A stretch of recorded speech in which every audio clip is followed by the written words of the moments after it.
Հավատքի բանկի գրքույկը Չարլզ Սպերջեն օր մարտի 28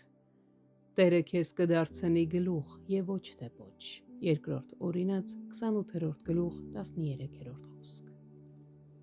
Եթե մենք հնազանդվենք Տիրոջը, նա մեր թշնամիներին ցույց կտա, որ իր օրհնությունը մեզ վրա է, թեպետ սա օրենքի խոստում է, այնուամենայնիվ այն հաստատ է Աստծո ժողովրդի համար, որովհետև Տեր Հիսուսը վերացրել է անեծքը, բայց հաստատել է օրհնությունը։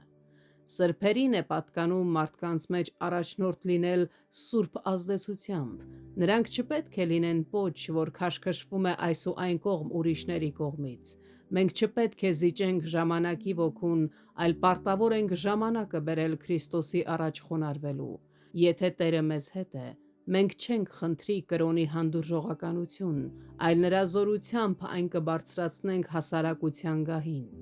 Միթե Տեր Հիսուսը իր ժողովրդին քահանաներ չդարձրեց։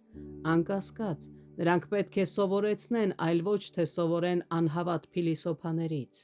Միթե մենք թագավորներ չենք դարձել Քրիստոսում երկրի վրա թագավորելու համար։ Այդ դեպքում ինչպես կարող ենք լինել սովորույթի ծառաներ կամ էլ մարդկային կարծիքի ստրուկներ։ Սիրելի բարեկամներ, իսկ դուք իսկապես Տեր Հիսուսի կողմն եք կանգնել։ Շատերը լռում են անապահովության, նույնիսկ վախկոտության պատճառով։ Միթե պետք է թույլ տանք, որ Տեր Հիսուսի անունը մնա հետին պլանում։